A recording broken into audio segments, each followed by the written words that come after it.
Evet, teşekkür ederiz izlediğiniz için. Aslında Zoom'dan kaynaklı belki bir ses ve görüntü problemi yaşadık.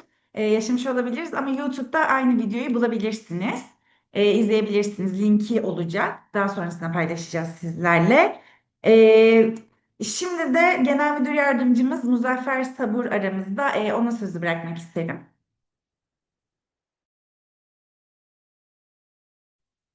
Herkese merhabalar. Muzaffer Sabur ben. Atomi Türkiye Genel Müdür Yardımcısı. Birçoğunuz tanıyorsunuz zaten. Birkaç bir şey söylemek istedim ben de toplantımız başlamadan önce. Doktor Na şimdi bize Kore'den çok kıymetli bir sunum yapacak. Biliyorsunuz lansmanımızı gerçekleştirdik. Bu Atomi'nin ilk ürün lansmanıydı. Çok prestijli, güzel bir mekanda, prestijli bir Atomi'ye yakışır bir lansman yaptık. Yaklaşık 200 kişi bu lansmana katıldı. Çok güzel de fotoğraflar, videolar var. Basının ilgisi güzel oldu hem lansmana hem de Noni'ye. Noni çok kıymetli bir gıda takviyesi. Ee, Türkiye'de çok ses getireceğini, zaten sizler birçok paylaşımlar yapıyorsunuz, sizleri takip ediyoruz. Basında da şeyler yansımaları oldu. Bunları da yakında sizle paylaşacağız. Atomi Türkiye olarak bizler Kore Atomi'de satışta olan birçok ürünü, 70'ten fazla ürünü şu anda birebir getirmek için çalışmalarımıza devam ediyoruz. Çok yakında yani üretim aşamasında ve yolda olan 8-9 tane ürünümüz var. Bunlar hızlıca Türkiye'ye geldikten sonra işlemleri tamamlandıktan sonra satışa açacağız. Ürün gamımızı arttırmak en büyük hedefimiz. Bunun için var gücümüzle çalışıyoruz. Yani müjde olarak verebileceğim şu anda Inner Kolajen. Bu da çok önemli bir ürünümüz. O da şu anda üretimi tamamlandı ve yolda, gemide çok yakın zamanda Türkiye'ye varış yapacak, gümrük işlemleri olacak. Önümüzdeki aylarda, Ocak olabilir, Şubat olabilir.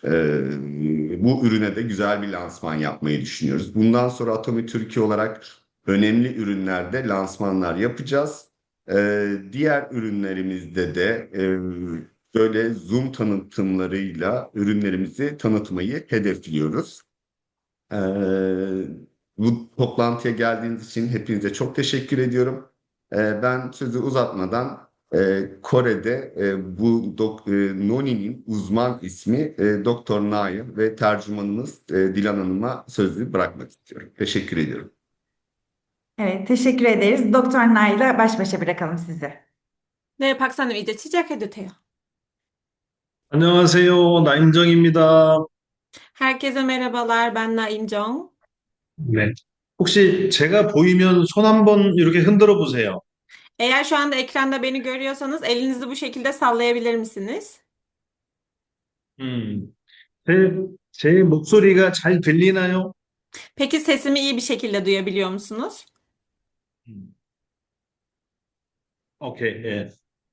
자, 어, 오늘 이렇게 튀르키예에 초대해 주셔서 감사하다는 말부터 전달하겠습니다. 감사합니다. Öncelikle size sunuma başlamadan önce beni Türkiye'ye davet ettiğiniz için size teşekkür etmek istiyorum. Teşekkür ederim. 오늘은 논의에 대해서 말씀을 드릴게요. Bugün sizlere Noni'den bahsedeceğim. 네. 혹시 논의에 대해서 아시는 분들, 논의를 들어본 적이 있는 분들 손 한번 들어보세요. Peki içinizde Noni'yi bilenler ya da ben Noni'yi içtim diyenler var mı? Ellerini kaldırabilir mi? 음, 논의를 좀 아시는 분들이 많으면 좋을 텐데, 제가 들은 거에 의하면 튀르키예는 논의가 많이 알려져 있지 않다고 들었어요. Tabii ki insanlar Noni'yi ne kadar çok bilirseler Noni'nin bilinmesi o kadar iyi. Ama benim bildiğim kadarıyla şu anda Türkiye'deki insanlar Noni'yi çok fazla bilmiyorlar. 음, 그래서 오늘은 조금 쉬운 강의를 할게요. O yüzden de bugünkü sunumumda sizlere daha basit bir Noni dersi sunacağım. 예, 논의에 대해서는 강의할 게 너무 많아요. Çünkü aslında Noni hakkında bilgilendirmemiz gereken, dersi yapmamız gereken çok fazla bilgi var. 오늘 강의보다 조금 더 큰 강의는 직접 튀르키예에 방문을 해서 튀르키예에서 직접 강의를 하겠습니다. Ve daha sonrakinde sizler için sunacağım daha detaylı bir Noni Top dersi için ise Türkiye'ye gelip bizzat bu toplantıyı sizler için Türkiye'de gerçekleştireceğim. 자, 제가 직접 여러분을 보지는 못해도 제가 여러분을 감시하고 있을 테니까 제 강의를 좀 주의 깊게 들어주셔야 돼요. Belki ben sunumu yaparken sizlerin hepinize tek tek dikkat edemeyeceğim ama ben sunumu yaparken lütfen tüm dikkatinizi bana verip Noni'den alabileceğiniz tüm bilgileri edinmeye çalışın. 자, 시작하겠습니다. Evet, şimdi başlıyorum. 자, 이게 제 사진이에요. Bu benim fotoğrafım. 사진이 더 잘생겼나요? 아니면 실물이 더 잘생겼나요? Sizce fotoğrafta mı daha yakışıklıyım yoksa şu anda ekranda gördüğünüz ben mi daha yakışıklı? 많은 사람들은 실물이 더 잘생겼대. Ama genellikle gören insanlar benim şu anda gerçek benim daha yakışıklı olduğunu söylüyorlar. 제가 나중에 실물을 보여드리러 갈게요. O yüzden de bir gün Türkiye'ye gelip size gerçek beni göstereceğim. 자, 논이는 이렇게 생겼어요. Noni tam olarak bu şekilde görünüyor. 논이는 되게 못생긴 과일이에요. Çok çirkin bir meyve 그리고 냄새도 너무 안 좋아요. ve çok kötü kokuyor. 근데 맛은 더 안 좋아요. Ama daha kötü olanı ise tadı. 음.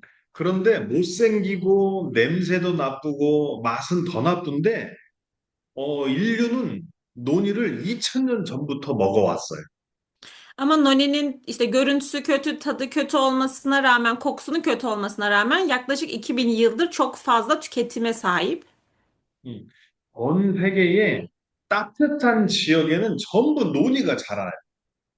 Aslında Noni dünyanın birçok bölgesinde çok farklı isimlerle olmasına rağmen çok iyi bilinen bir meyve. 그리고 그 지역에 있는 사람들은 전부 다 논이를 먹어왔어요. Ve buradaki bölgede bulunan insanların hepsi de Noni'yi tüketmiş insanlar. 논이를 먹으면 사람의 건강에 도움이 많이 된대요. Çünkü bu insanlar Noni'yi tükettiklerinde bunun sağlıklarına çok iyi geldiğini söylüyorlar. 적도라고 하는 적도, 따뜻한 적도를 중심으로 위아래 지역에 따뜻한 지역에 있는 사람들은 건강을 위해서 논이를 많이 먹어왔어요. Ve genellikle burada ekvator çizgisinin orada bulunan yani sıcak bölgelerde bu bölgelerde yaşayan insanlar Noni'yi sağlıkları için çok fazla tükettiklerini söylüyorlar. 그러다가 1769년에 제임스 쿡이라고 하는 선장이 폴리네시안 지역에 탐험을 갔어요. Ve 1769 yılında James Cook adı verilen bir bilimci ise Polinezya'ya bir yolculuk yapıyor. 폴리네시안 지역에서 제임스 쿡이 바라다 보니까 폴리네시안 지역에 사는 사람들은 아프면 무조건 먹는 과일이 하나 있었어요. Ve bu Polinezya yolculuğunda ise şunu keşfediyor. Bu bölgede yaşayan insanlar hastalandıklarında Noni adını verdikleri bir meyveyi tüketiyorlar. 머리가 아파도 이 과일을 먹고 눈이 아파도 그 과일을 먹었어요. Başları ağrıdığında da bu meyveyi tüketiyorlar ya da gözleri ağrıdığında da bu meyveyi tüketiyorlar. 배가 아파도 이 과일을 먹었고 피부가 아파도 과일을 먹었어요. Karnları ağrıdığında da bu meyveyi tüketiyorlar ya da hazımsızlık çektiklerinde de bu meyveyi tüketiyorlar. 그래서 제임스 쿡이라는 사람이 같이 갔던 동료 학자한테 그 과일을 연구하게 했어요. Ve James Cook'la birlikte gittiği diğer bir doğa bilimciyle birlikte bu meyveyi ediniyorlar. 그랬더니 그 학자가 밝힌 게 뭐냐면 그 폴리네시안 지역에 있는 사람들은 이러한 질병이 있을 때 질병을 낫게 하기 위해서 논이를 먹어왔던 거예요. Ve bu meyveyi araştırmaya başlıyorlar iyice ve görüyorlar ki Polinezya'da yaşayan insanların herhangi bir hastalık belirtisinde direkt olarak bu meyveyi tükettiğini fark ediyorlar. 어떤 질병이냐면 머리가 아파도 이 과일을 먹어요. Mesela nasıl semptomlar? Diyelim ki sadece bir baş ağrısı çekiyorlar. Bu baş ağrısında da bu meyveyi tüketiyorlar. 어지럼증이 있을 때도 이 과일을 먹어요. Başları döndüğünde de bu meyveyi tüketiyorlar. 열이 날 때도 이 과일을 먹어요. Yüksek ateşte de bu meyveyi tüketiyorlar. 염증이 있을 때도 이 과일을 먹어요. Vücutlarındaki iltihaplanma durumlarında da yine noniyi tüketiyorlar. 구토가 있을 때도 이 과일을 먹으면 나아요. Kusma yaşadıklarında da meyveyi tükettikten sonra daha iyi olduğunu söylüyorlar.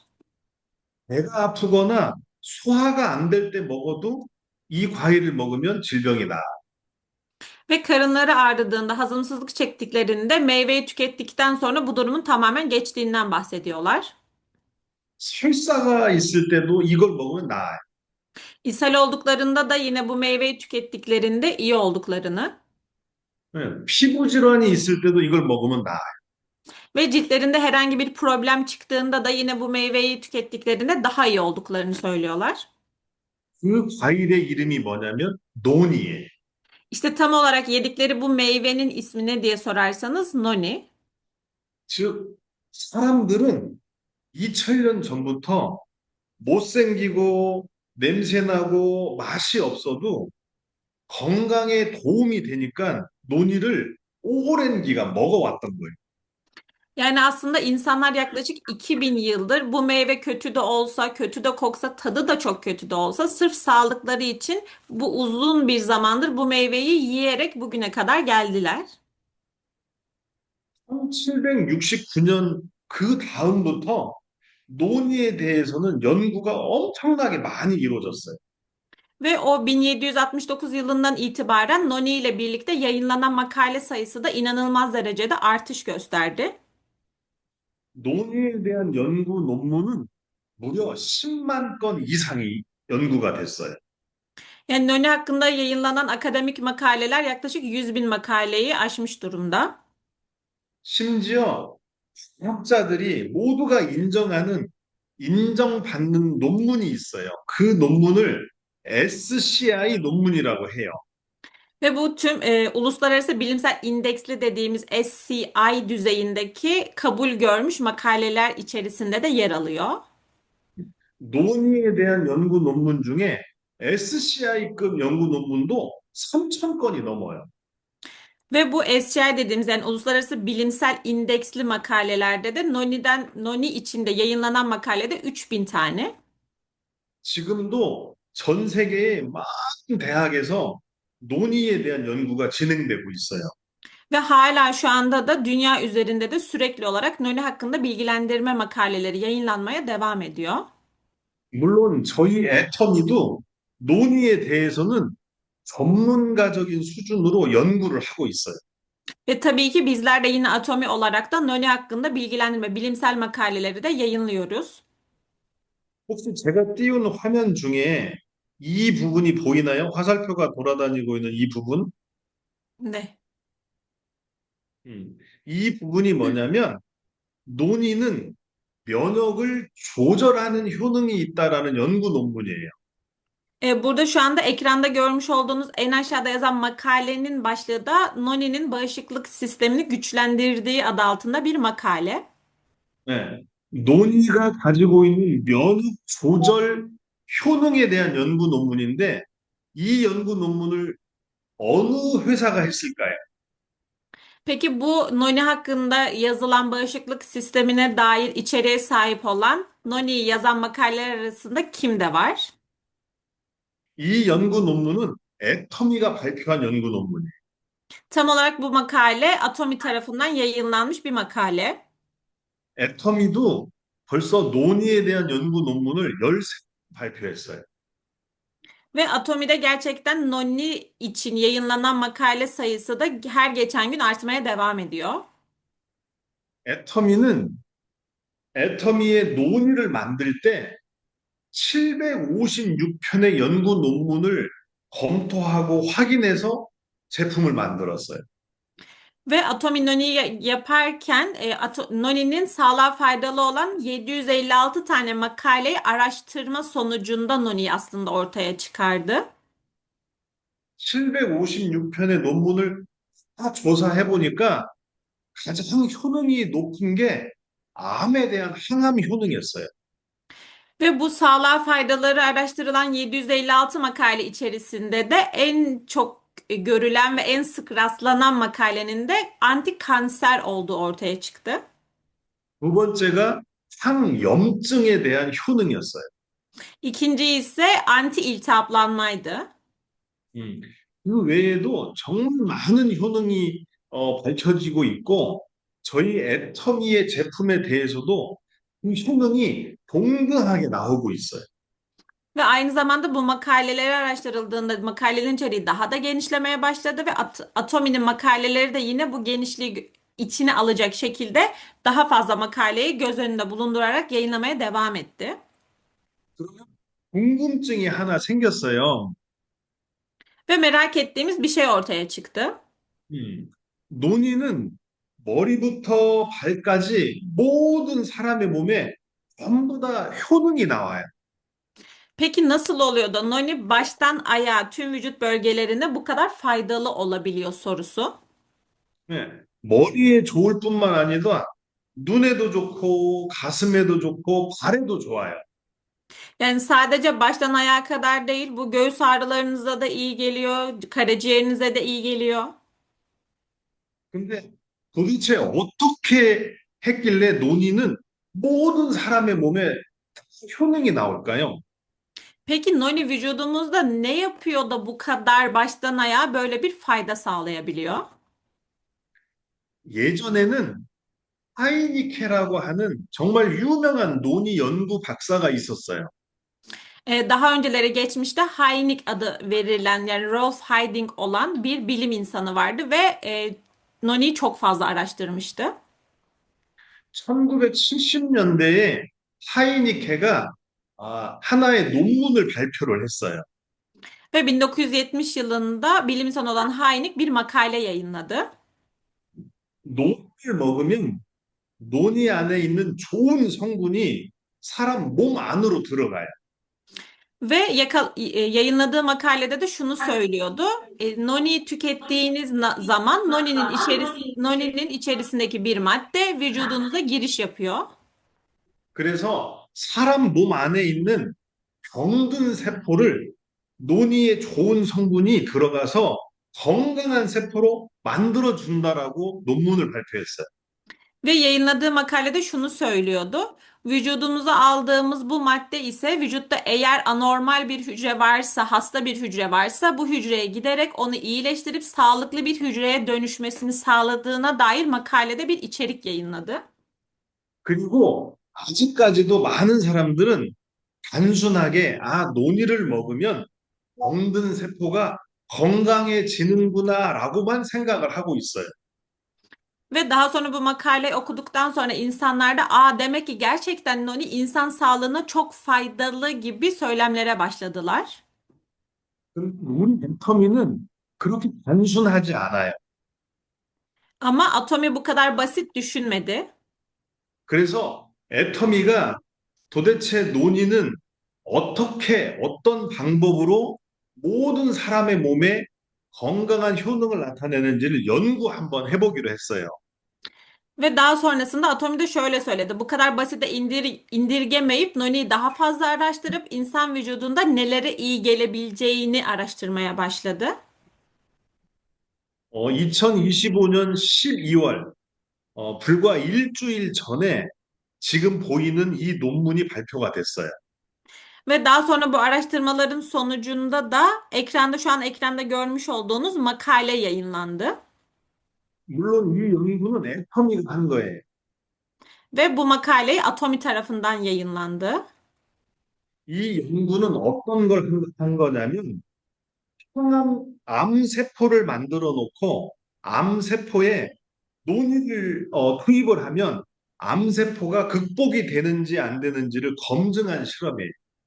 Peki bu nasıl bir makale derseniz de bu makalede şöyle bir araştırma yapıldı. Bir kanser hücresi yaratıldı. Daha sonra bu kanser hücresinde noninin etkisi nasıl, ne kadar olduğu araştırılmaya başlandı. 자, 여성 회원분들 손 한번 들어보세요. 여성 회원분들. Kadın üyelerimiz ellerini kaldırabilirler mi bu şekilde? 근데 여성 회원분들은 지금 제가 강의하는 걸 잘 들으셔야 돼요. O yüzden kadın partnerlerimiz ben anlatırken daha dikkatli dinlemeliler. 저희가 생체의 암을 일으켰어요. Bizler kanser üzerindeki etkilerini araştırdık. 하나는 폐암, Birincisi akciğer kanseri, 또 하나는 유방암, ikincisi meme kanseri, 또 하나는 뇌암. üçüncüsü ise nöroblastem yani beyindeki bir kanser türü. 폐암과 유방암과 뇌암 세 가지의 암을 일으킨 다음에 논이를 먹여봤어요. Bu üç tür kanser hücrelerinin üzerinde noninin içirilmesi sağlandı. 혹시 화면에 이 화살표가 보일까요? Şu anda ekranda de boyuyor. Ekrandaki hücreleri sizler de görüyorsunuz. 논이를 먹이면 이렇게 길었던 암세포가 이렇게 점점 줄어들어요. Ve noniyi tükettikten sonra kanser hücrelerinin giderek küçüldüğünü gözlemlediler. 음. 폐암이든 유방암이든 뇌암이든 논이를 먹으면 암세포가 점점 줄어들어요. Yani bu aslında akciğer kanseri olsun, meme kanseri olsun, hangi kanser türü fark etmeksizin noniyi tüketmeye başladıktan sonra kanser hücrelerinin küçüldüğü gözlemlendi. 암세포가 줄어드는 것뿐만 아니고 암의 전이, 암이 다른 데로 옮겨가는 것도 막아줘요. Ve sadece bu hücrelerin küçülmesini sağlamak değil, aynı zamanda vücuttaki bu kanserin vücudun herhangi bir yerine taşınmasının da önüne geçtiği görüldü. 폐암세포하고 유방암세포, 그 다음에 뇌암세포가 전이가 되는 거를 논이가 막아주는 거예요.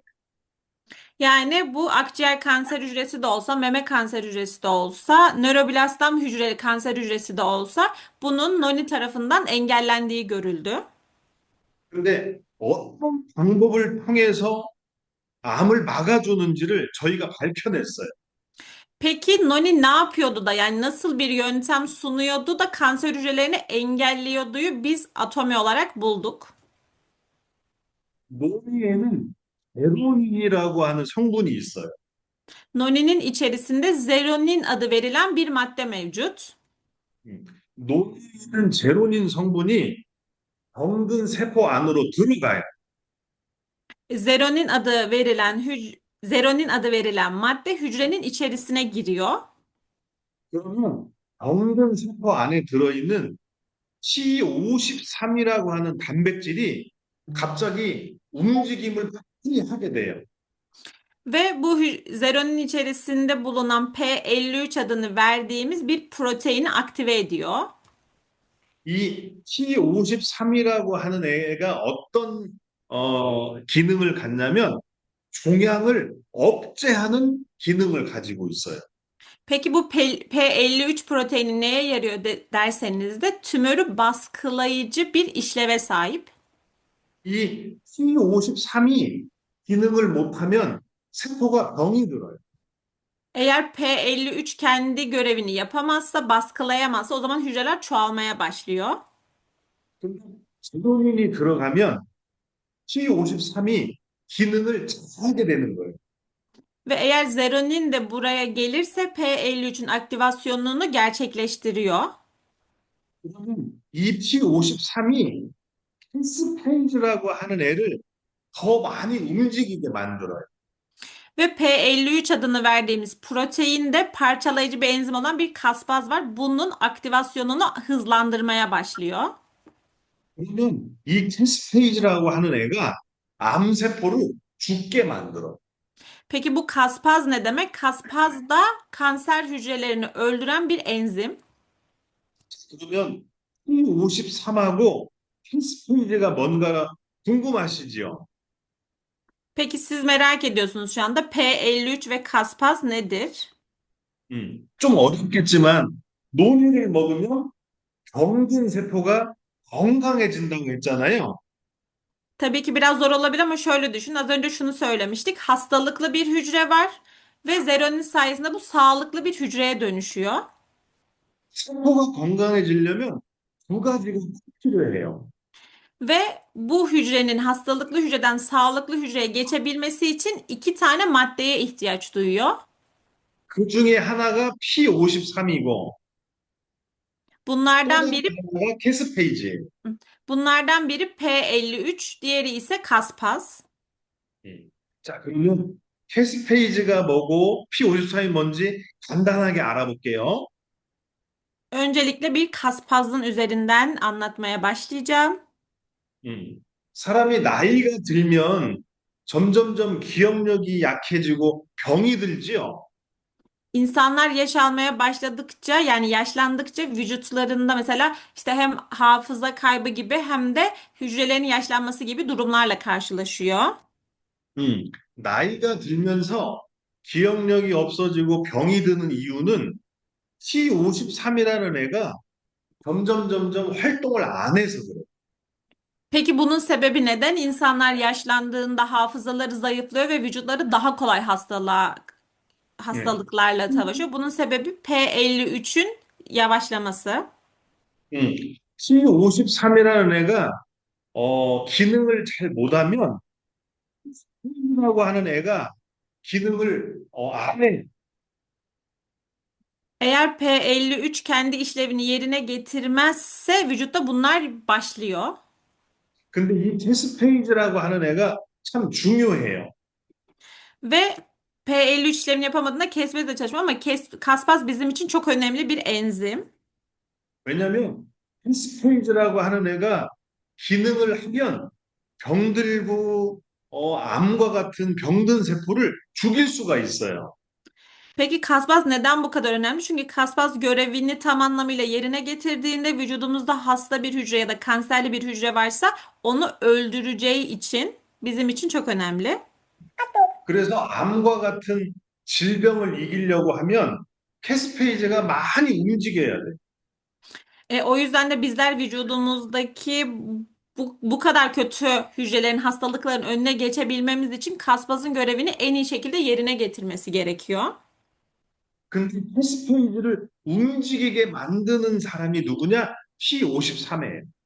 Peki kaspazın bu şekilde aktivasyonunu sağlayacak olan madde ne? Bu da P53. 근데 T53은 나이가 들어가면 잘 움직이려고 하지 않아요. Ama P53'te de sizler yaşlanmaya başladığınızda aktivasyonu da yavaşlamaya başlıyor. 그러면 나이가 들어서도 T53이 잘 움직이게 해야 되는 어, 어떤 공구원이 필요하잖아요. Demek o zaman bizim bu P53'ün işlevini harekete getirecek bir maddeye ihtiyacımız var. 성장이 밝혀진 P53을 가장 많이 움직이게 하는 물질이 뭐냐면 제로닌이라고 하는 물질이에요. Tam olarak işte P53'ün biz yaşlansak bile onun aktivasyonunu, işlevini devam ettirecek olan madde de zeronin maddesi. 근데 제로닌이 가장 많이 들어있는 식물이 뭐냐면 그게 논이에요. Ve zeronine bu kadar ihtiyaç duyuyorsak zeronin en çok hangi maddenin içerisinde var? Noninin içerisinde. 즉, 논이를 먹으면 제로닌이 머리에서부터 발끝까지 모든 질병을 다 이기게 도와주는 거예요. Yani eğer bizler noniyi tüketirsek baştan ayağa vücudumuzda bulunan hastalıklı hücrelerin tedavi edilmesine yardımcı oluyor. 근데 이런 과학적인 원리를 누가 발견해냈다고요? Peki bu bil 애터미가 발견해냈어요. Peki bu bilimsel açıklamaları tam olarak kim ortaya çıkardı? Kim bunları keşfetti? Atomi. 그리고 이런 발견한 과학적인 근거를 가지고 만든 게 애터미 발효논이에요. Ve bu şekilde bu bilgilere sahip olup da bu kadar önemli bir madde yani fermente edilmiş noniyi ortaya çıkaran da yine atomiydi. 그중에 제가 몇 가지 사례를 하나 소개를 해드릴 거예요. Ve sizlere birkaç tane makaleden bahsedeceğim. 지금 보이는 이 페이지는 혈병 환자에 대한 이야기예요. Bu ekranda görmüş olduğunuz da bir beyaz kan hücrelerimize dair yapılan bir makale. 음, 실은 논의는 백혈구라고 하는 면역 세포를 높인다는 게 이미 밝혀져 있어요. Noni'nin içerisinde bulunan maddenin bağışıklık sistemini güçlendirdiğine dair bir bilgiye sahibiz. 음, 암에 걸린 환자들은 항암 치료를 하고 나면 다시 회복하는 데까지 시간이 오래 걸려요. Eğer bir kişi kanser tedavisi gördüyse daha sonrasında iyileşme sürecindeki süreç biraz uzun bir zaman alıyor. 백혈병이라고 하는 혈액암이 있어요. Bizim de bir kanser türü olan kan kanseri adını verdiğimiz bir kanser türü var. 음, 나이 50인 여성의 백혈병 환자에 대한 이야기예요. Bu 50 yaşındaki bir kan kanserine sahip olan bir hastanın konusu. 처음에 항암 치료를 하고 다시 정상으로 회복하는데 48일이 걸렸어요. Öncelikle kanser süreci geçirdikten sonra kanser olup buradaki iyileşme, oradaki bir süreç 48 gün sürdü.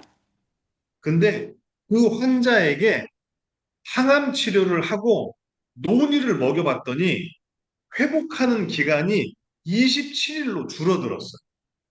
Ama bu kişinin kanser sürecinden kanser olup iyileşme aşamasındaki kısımda noniyi içmeye başladıktan sonra iyileşme sürecinin 27 güne düştüğü görüldü. 이 여성 나이 50인 백혈병 환자는 제 와이프예요. Ve burada bahsettiğimiz bu kanser sürecinde yer alan kişi ise benim eşim. 실제로 제 와이프는 작년 9월에 급성 백혈병 환자가 됐어요. Benim eşim geçen sene 9. ayda lökosit kanseri yani kan kanserine yakalandı. 병원에서 내린 진단 결과는 6개월 생존율이 10%가 안 됐어요. Ve o zaman hastanede yapılan testlerde 6 ay kadar süren süreçte hiçbir iyileşme, toparlanma hızı görülemedi. 첫 번째 항암 치료는 실패했어요. Birinci kanser tedavisinde başarısız olundu. 두 번째 항암 치료를 하고 회복하는데 48일이 걸렸던 거예요. Ve ikinci kez tedavi olduğunda kanser tedavisinde ise yani iyileşme süreci 48 gün sürdü. 근데 48일 동안 너무 고통스러워했어요.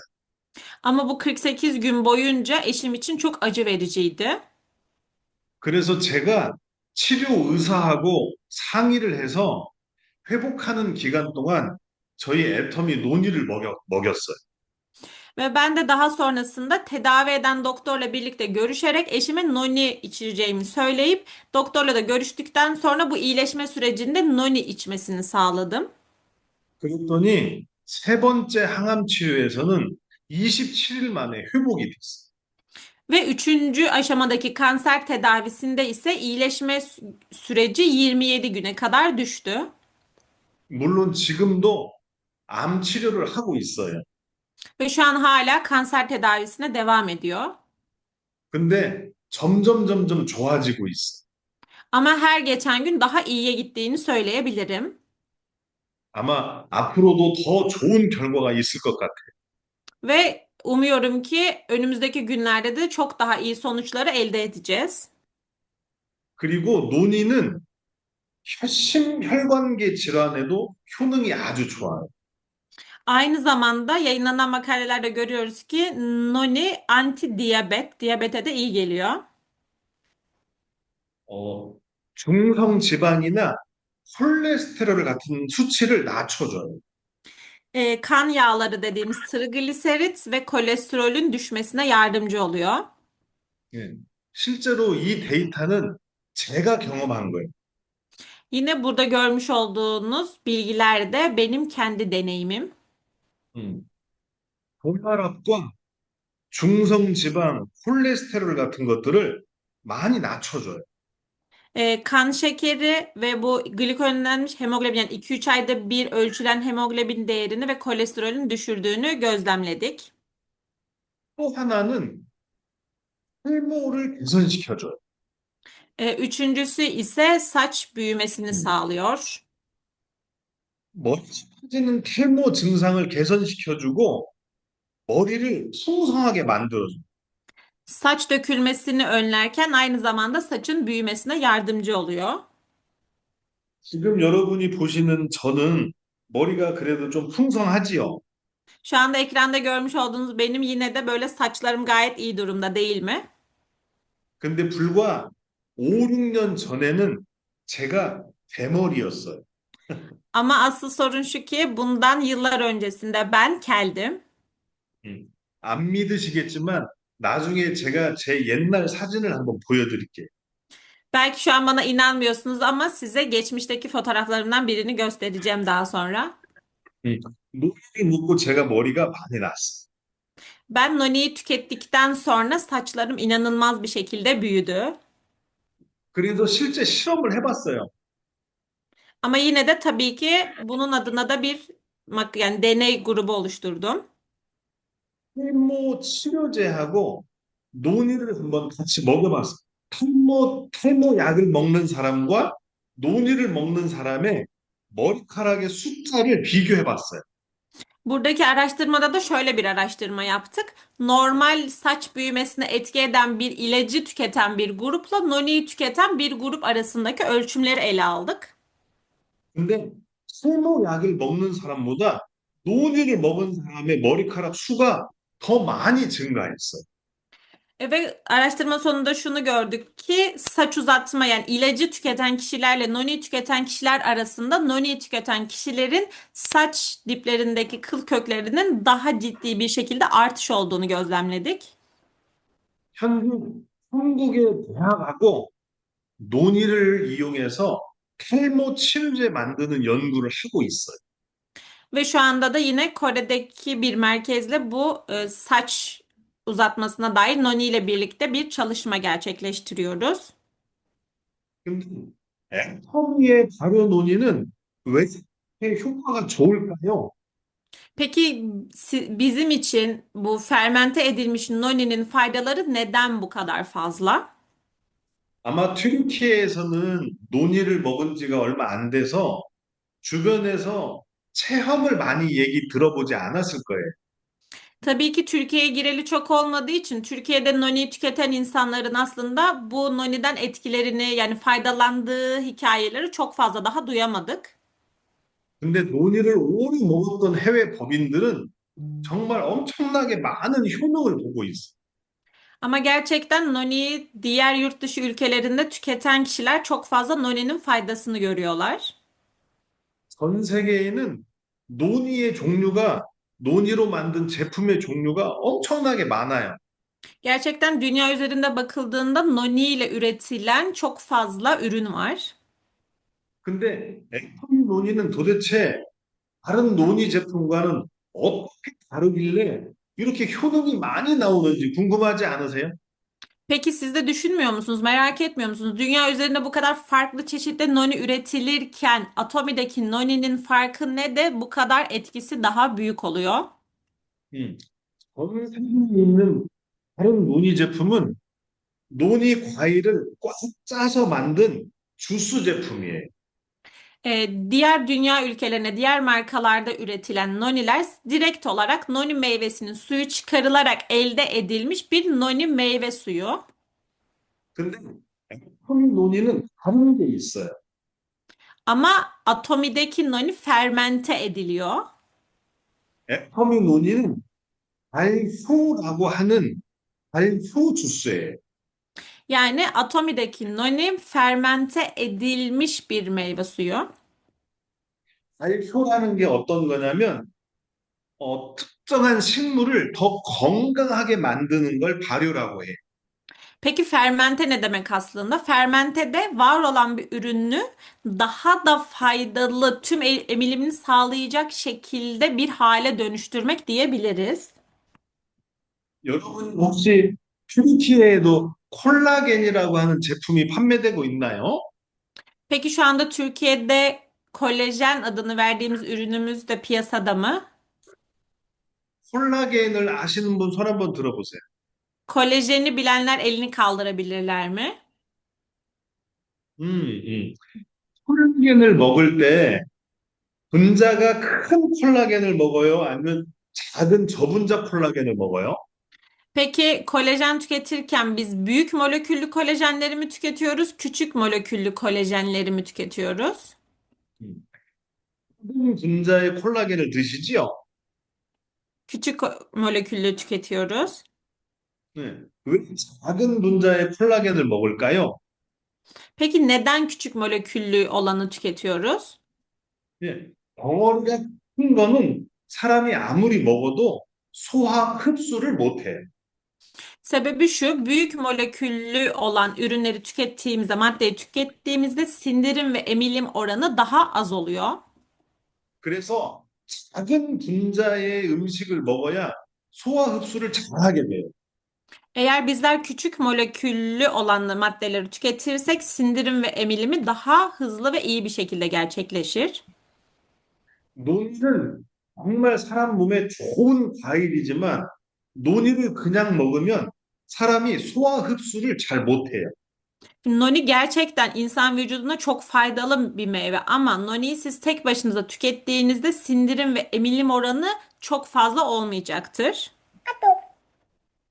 애터미의 논이는 발효라고 하는 과정을 통해서 논이의 큰 분자가 작은 분자로 바뀌어요. Ve atomideki noni de fermente edilmiş bir noni olduğu için büyük molekülleri daha küçük moleküller haline getirerek bu şekilde sunuyor. 그래서 첫 번째는 논이의 큰 분자가 작은 분자로 바뀌면서 소화 흡수가 잘 된다는 차이점이 하나 있어요. Yani birincisi ise en önemli olumlu taraflarından biri şu, büyük molekülleri daha küçük boyutlara getirerek sindirim ve emilim oranını arttırıyor atomi. 두 번째는 논이는 냄새도 안 좋고 맛도 안 좋은데 냄새와 맛을 안 좋게 만드는 성분을 발효를 하면서 없애버려요. Ve ikinci olarak da noninin tadı ve kokusu gerçekten çok kötü ve bu tadı ve kokusunu iyileştirerek daha güzel bir hale getiriyorlar. 그래서 전 세계에 있는 논이 제품 중에 저희 애터미 발효 논이가 제일 맛있어요. O yüzden de tüm dünya üzerinde olan, piyasada olan noniler kıyaslandığında tat olarak, koku olarak en iyi noni atomi nonisi. 논에는 200개 이상의 좋은 성분이 들어있어요. Noni'nin içerisinde 200'ü aşkın gerçekten vücuda çok faydalı madde bulunuyor. 근데 발효를 하면 그 좋은 성분의 함량이 더 높아져요. Ama eğer bu şekilde fermente edilirse bu içeride insan vücuduna fayda olacak maddelerin özellikleri daha da artırılıyor. 그래서 그냥 일반 논이를 먹는 것보다 발효한 논이를 먹으면 더 건강하게 되는 거예요. Yani normal noniden farklı olarak fermente edilmiş noniyi tükettiğinizde bu size daha faydalı oluyor.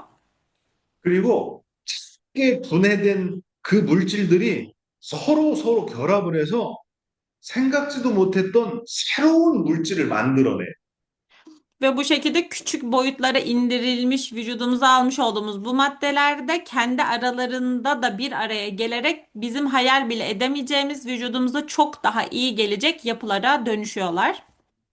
그래서 발효라고 하는 걸 학문적인 용어로 바꾸면 바이오 컨버전 테크놀로지라고 해요. Yani eğer biz buna tam olarak hani fermente edilmiş noniyi ürettiğimiz teknolojiyle birleştirirsek biyo dönüşüm teknolojisi adını verdiğimiz bir olay. 제가 맨 마지막에 보여드리겠지만 이 바이오 컨버전 테크놀로지로 저희가 한국에서 과학기술 대상을 수상했어요. Bunu yine sunumun en sonunda göstereceğim ama biz Kore'de bu biyodönüşüm teknolojisini kullanarak teknoloji ödüllerini de kazanmış olduk. 한국에서는 한국의 노벨상이라고 하는 상이에요. Ve Kore'de gerçekten önemli olan bir klas ödülü bu. 그게 이번 주 화요일 이틀 전에 저희가 수상을 했어요.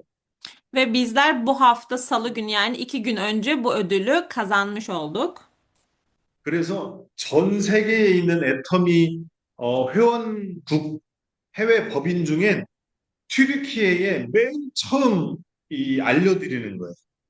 Ve şu anda da dünya üzerinde birçok ülkede atomi bulunmasına rağmen ilk kez şu an burada Türkiye'de bu ödülü aldığımızı sizinle paylaşıyorum. 애터미 다른 법인은 아직 몰라요. Şu anda herhangi diğer atomide bulunan diğer yerler şirketlerimiz bilmiyorlar. Sadece şu an Türkiye biliyor. 그러면 애터미의 기술 중에 가장 중요한 게 하나 있어요. Yine atominin içerisinde fonksiyonel işlevi çok iyi olan bir yapı daha var. 그게 유산균이에요. Bu teknolojinin adı ise probiyotik. 애터미는 논의에 딱 맞는 유산균을 찾아냈어요. Atomi noni yaparken şunu buldu. Noni'ye uyum sağlayabilecek en iyi probiyotiği bulduk. 논의는 몸에 좋은 성분이 정말 많아요. Gerçekten noni'nin içerisinde vücudumuza çok iyi gelebilecek yapılar çok fazla. 그래서 한 개의 유산균으로는 그 좋은 성분을 다, 함량을 높일 수가 없어요. Ve tabii ki tek sefer yani bu bütün olan içeriği tek bir seferde vücudumuza almamız mümkün olmayabilir bir probiyotikle.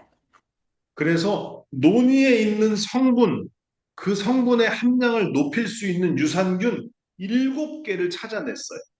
Ve biz de araştırmaya başladık ki içerisinde alabileceğimizin çok daha fazlasını vücudumuza emilim sağlayabilmesi için Noni'nin içerisine tam 7 çeşit probiyotik koyduk.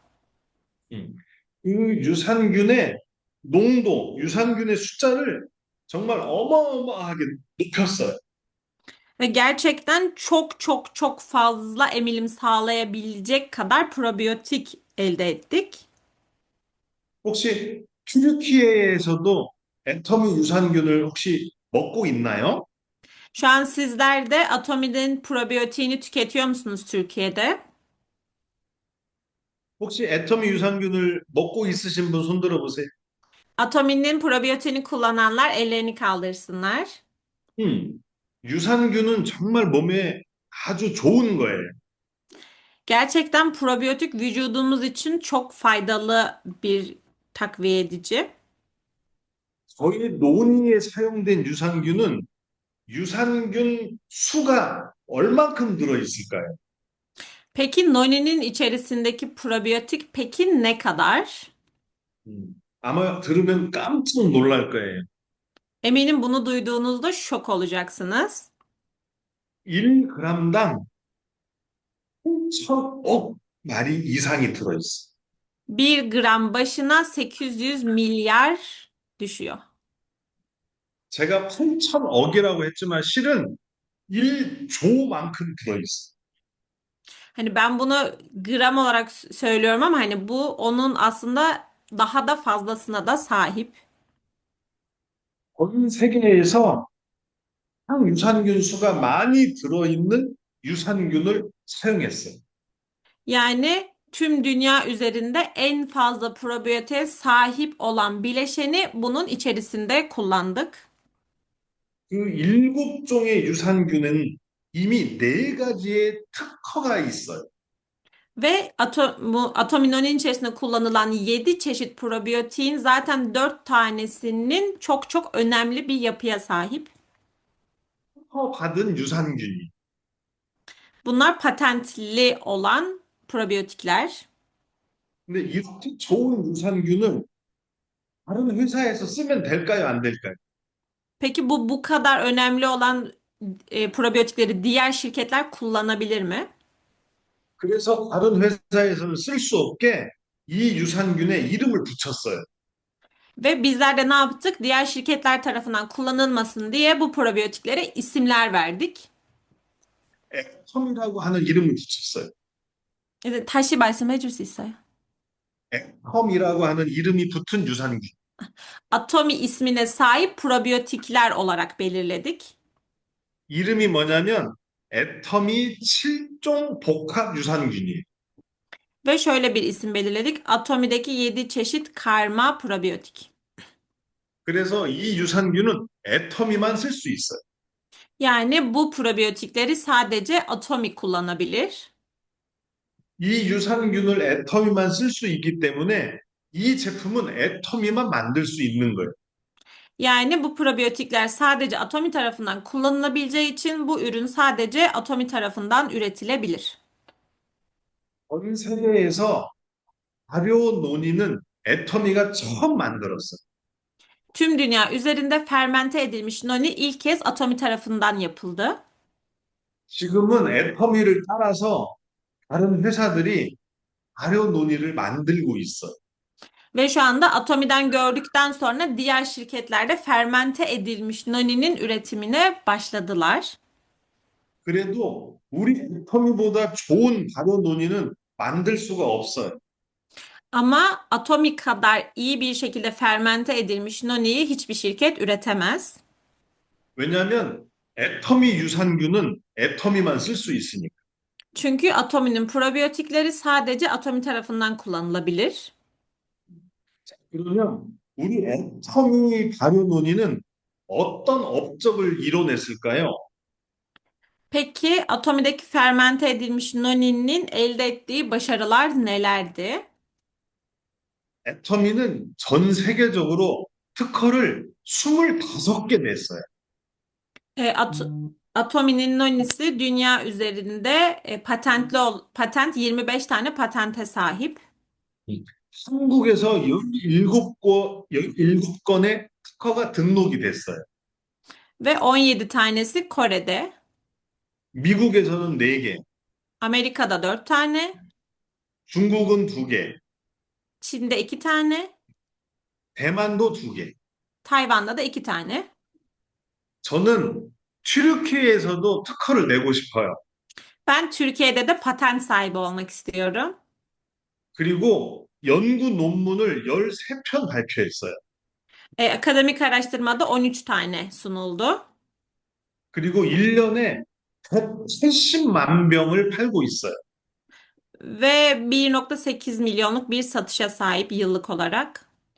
예, 전 세계적으로 19개 나라에 수출이 되고 있어요. Ve global olarak da 19 ülkede ihracatı bulunmakta. 그리고 한국에서 주는 과학기술상을 많이 받았어요. Ve Kore tarafından sunulan da birçok teknoloji ödülüne de sahip. 가장 최근 이틀 전에 한국의 노벨상이라고 하는 과학기술 대상도 수상했어요. Ve az önce de söylemiş olduğum 2 gün önce de Atomi'nin Nobel'i, Kore'nin Nobel'i gibi düşünebilirsiniz. Bilimsel olarak verilen bir teknoloji ödülüne de sahip oldu. 이 과학기술 대상은 일주일에 딱 1개의 제품만 수상을 받을 수 있어요. Bu ödül ise yani çok önemli bir ödül ve bir süre içerisinde sadece bir tane ürüne verebiliyorlar. 이 상이 의미하는 건 한국에서 가장 최고로 혁신적인 기술이라는 뜻이에요. Yani bunun en önemli olaylarından biri de Kore tarafından verilen ve bilimsel olarak en iyi teknolojiye sahip olan ödül anlamına geliyor. 애터미의 발효 논의는 적으로 만들어졌고 과학적으로 검증이 된 제품이에요. Yani Atomi'nin nonisi hem teknolojik olarak ortaya çıkmış hem de bilimsel olarak araştırmalar sonucu oluşturulmuş bir ürün. 튀르키예에서도 많은 분들이 논의를 먹고 더 건강해졌으면 좋겠어요. O yüzden de Türkiye'de de çok fazla kişinin noniyi tüketerek çok daha sağlıklı olmalarını umuyorum. 특히 여성분들은 논이를 매일 먹었으면 좋겠어요. Özellikle kadın üyelerimizin noniyi daha düzenli bir şekilde tüketmesini umuyorum.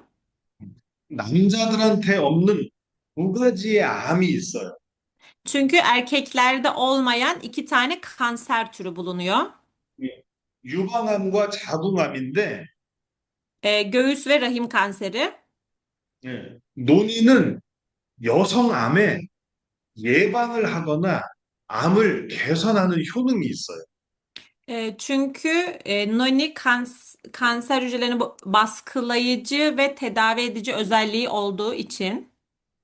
그래서 튀르키예의 여성 회원들은 논의를 매일매일 꾸준히 먹기를 권장합니다. O yüzden de özellikle Türkiye'deki kadın partnerlerimizin noniyi düzenli olarak her gün hiç atlamadan tüketmelerini umuyorum. 오늘은 제가 온라인으로 하는 강의라서 더 길게 하면 아마 여러분이 재미없어 할 것 같아요. Ve bugünkü yaptığım toplantı online bir toplantı olduğu için eğer bu toplantı uzarsa sizin için hiç eğlenceli olmaz. 그래서 내년 초에 튀르키예를 방문해서 논의에 대해서 더 많은 강의를 할 수 있도록 할게요. Ve umuyorum ki önümüzdeki yılın ilk dönemlerinde Türkiye'ye gelerek sizlere bu dersi bizzat vermeyi umuyorum. Daha uzun bir şekilde. 근데 저는 저희 집사람이 아파서 튀르키예를 직접 방문하기는 어려워요. Ama tabii ki şu anda eşim hasta olduğu için bizzat Türkiye'ye gelmem biraz zor görünüyor. 그래서 애터미 논의를 함께 만든 분이 계세요. Ve ben değil ama benimle birlikte Atominoni'yi birlikte ürettiğimiz, ortaya çıkardığımız bir kişi daha var. 애터미의 연구 실장님이세요. Atomi'deki üretimden sahip müdür. 연구 실장님이면서 제 어렸을 때부터의 친구예요. Aynı zamanda benim çocukluk arkadaşım. 그래서 내년 초에는 우리 실장님이 튀르키예를 방문해서 논의에 대해서 더 많은 강의를 할 겁니다. Ama umuyorum ki önümüzdeki yılın ilk dönemlerinde kendisi Türkiye'ye gelip bizzat sizlere daha uzun ve daha kapsamlı bir Noni dersi sunacak. 내년을 기대해 주세요. Lütfen önümüzdeki yılı bekleyin. 감사합니다. Teşekkür ederim. Doktor Naya, 감사합니다. Doktor Naya'ya çok teşekkür ediyoruz. 혹시 질문이 Dilan Hanım'a da aynı 있으시면 şekilde çok teşekkür ediyoruz. 질문 3개만 받을게요. Eğer soru varsa 3 tane soru kabul edecekmiş sadece. Evet. Şimdi şöyle, tabii sohbet kısmına çok sayıda soru geldi. Dolayısıyla en çok sorulanlardan soru soracağız. Tamam. Hemen başlıyorum bir tanesiyle. Kullanım için yaş sınırlaması nedir? Kaç yaş üzeri kullanabilir? 네. 박사님, 너니를 몇 살부터 먹으면 돼요? 논의를 못 먹는 게 아닌데 미국에 소아의사협회라는 데가 있어요. 네. 그 소아의사협회에서는 만 1살, 12개월이 되기 전에 단맛이 나는 음식을 못 먹게 해요. 네. 왜냐하면 만 1살 이전에 단맛을 느끼면 나이가 들어서 당뇨병에 걸릴 확률이 높아진대요. 그래서 만 1살 이전에는 논의를 안 먹었으면 좋겠어요. Şöyle açıklama yapıyor. Amerika'da pediatri derneği varmış ve bu pediatri derneği 1 yaş altındaki çocuklara verilmemesini tavsiye ediyormuş. Bunun sebebi de çocuklarda 1 yaştan önce verildiğinde şeker isteği artabileceği için bu çocuklar ileriki yaş dönemlerinde şeker hastalığına eğilimleri olabilir. O yüzden de söylüyor, 1 yaşından küçük çocuklara vermemek tercih ediliyor. Ondan sonra her yaş grubunun tüketebileceğini söylüyor. Hı hı. Onun haricinde başka bir soru. Saç dökülmelerine iyi geldiğinden bahsetmişti. Ne kadar sürelik bir kullanımda saç dökülmesi azaldı ve ne kadar zamanda yeni saç çıkarmaya başlıyor? tamam. 아까 머리카락을 더 네. 강하게 만들었다고 얘기하셨는데, 몇 개월 정도 먹어야 머리카락을 이렇게 길게 좀 만들 수 있나요? 음, 저는 논의를 2019년부터 먹었고, 2021년이 되니까 머리가 풍성해졌어요. E, 한 2년 정도 걸렸어요. İnanın, ne? Kendisi 2019 yılında başlayıp 2021 yılına kadar hiç aralıksız devam etmiş ve 21 yılında artık saçları bu şeklini almış. Yani 2 yıl boyunca aralıksız tüketmiş. 우리 아까 이도상 실장님이라고 튀르키예를 방문할 사람이 있는데 그분을 통해서 제 옛날 사진을 공개할게요.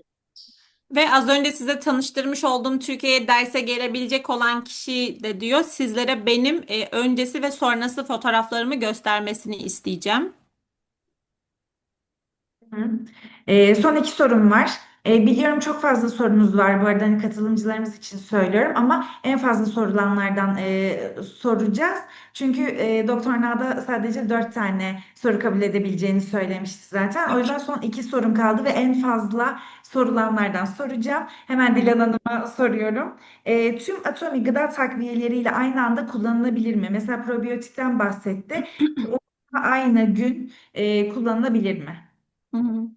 그 너니를 어떻게 드시는 거 좋은가요? 왜냐면 지금 애터미에서 건강식 제품 많으니까 예를 들면 사람들 유산균도 먹고 있고 뭐 비타민도 먹고 있는데 다 같이 먹으면 괜찮냐고. 논의는 어떤 거하고 먹어도 아무 문제가 없어요. 심지어 약하고 함께 먹어도 아무 문제가 없어요. 다만 가장 좋게 먹는 방법이 하나 있는데 그걸 가르쳐 드릴게요. 네.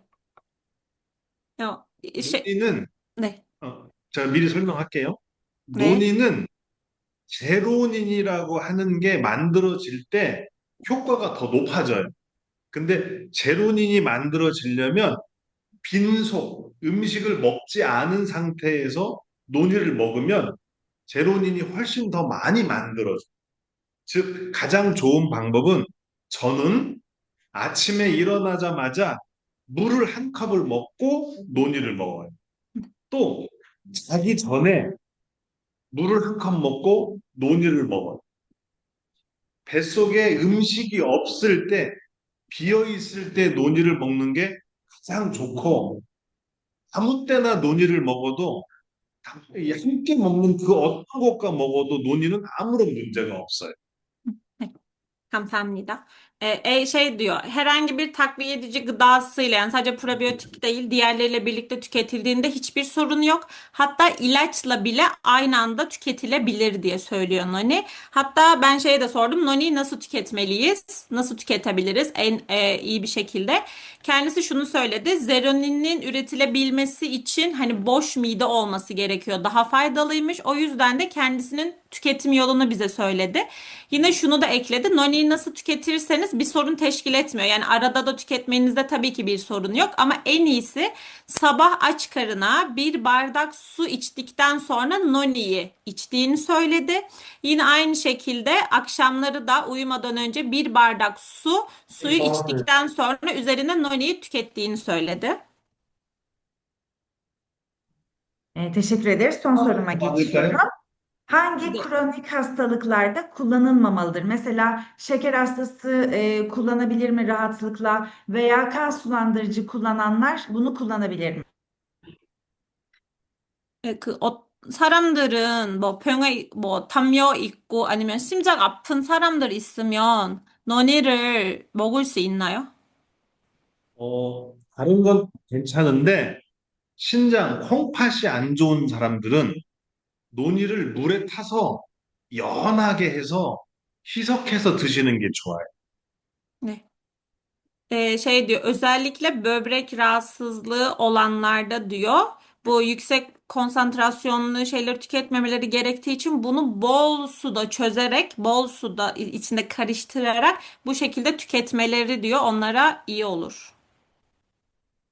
더 Teşekkür ederiz. 많은 궁금한 것들이 Şöyle, 있으면 더 네, 많은 궁금한 것들은 전부 다 질문을 받으셔서 네, 저한테 보내주세요. 그러면 네, 제가 다 답을 달아서 다시 그 회신 드릴게요. 네, 감사합니다. 네. Çok daha fazla sorunuz varsa diyor, lütfen bu soruları bana yazılı olarak iletirseniz ben hepsini tek tek cevaplayıp tekrardan sizlere göndereceğim. teşekkür ederiz. Rica edebilir miyiz aslında? Mesela onu takip edebileceğimiz bir sosyal medya hesabı varsa bize chatten yazabilir mi? 아, 혹시 박사님이 뭐 인스타나 뭐 그런 게 소셜 미디어 쓸 수 있나요? 또 있나요? 어, 저는 잘 안 해요. 너무 많이 와서 Kullanmıyormuş. 잘 안 하고, 저는 한국의 카톡이라는 거를 사용을 하는데, 네. 제가 제 이메일하고 카톡을 튀르키예 법인에 알려드릴 테니까, 궁금한 것들은 저한테 보내주세요. 네. 그러면 제가 회신을 드릴게요. Ne? Kendisi sosyal medya hesabı kullanmıyormuş ama şöyle söyledi, belki biliyorsunuzdur, Kakao Talk uygulamasını kullanıyormuş ve mailini yine genel müdürümüze bu adreslerini, mail adresini ve bırakacakmış. Merak ettiklerinizi kendisine oradan ulaştırabilir misiniz? Tamamdır. Bizde zaten vardı mail adresi. O zaman çok teşekkür ediyoruz. Hem Doktor Naya hem de Dilan Hanım size. Onun dışında biz Doktor Naya demiştik ki hani yaklaşık 300-400 katılımcımız olur maksimum demiştik. Ama bugün böyle 980'leri gördük. Onu da kendisine iletirsen Dilan çok seviniriz. Tabii ki. Böyle dedik ama bu kadar katılım biz de beklemiyorduk. Bir de hani hafta sonu ve çalışma saatleri. Dolayısıyla hiç beklemiyorduk. Çok sevindik de aynı zamanda katılımları için herkesin. Yine Paksa... Eh, çok kısa bunu hani çevirmene gerek yok ama soruları müşteri hizmetlerine mail olarak atabilirler üyelerimiz. Biz kendisine iletiriz Doktor Nana. 일단 박사님한테 이 강의를 해줘서 너무 감사하다고 말을 하고 싶고, 줌 미팅 하기 전에는 뭐 200, 300명 정도 사람을 참석할 수 있다고 생각을 하고 있는데, 지금 900명? 1000명 정도 사람을 지금 줌 미팅 강의를 듣고 있는데, 우리도 애터미 튀르키예에 이렇게 많은 사람들은 오는지 모르니까 다 기쁘고 강의를 해줘서 감사하다고. 땡큐. 감사합니다. 네, Kamsahamnida teşekkür 감사합니다. ederiz. Bu Zoom'u kaydettik bu arada. Hı hı. Herkese göndeririz. O konuda da hani şey yapmayın, tedirgin olmayın lütfen. Çünkü çok fazla sayıda sohbete gelmiş kaydediliyor mu diye merak etmeyin. Kaydettik, kaydını aldık. İsteyen herkesle paylaşırız. Gruplarımızdan paylaşacağız yani. Çok teşekkür ederiz. Doktor Nay'a çok teşekkür ediyoruz. 박사님 Dilan 감사합니다. sana da 다시 çok teşekkür 감사해요. ediyoruz. Sağ ol. 감사합니다. 네. Thank you. 감사합니다. Görüşmek üzere. Bir sonraki yeni ürünümüzde umarız yine böyle güzel online seminerler yaparız. Çok teşekkür ediyoruz katılımınız için. Herkese iyi günler diliyoruz. iyi günler. 감사합니다. 땡큐. Bay bay.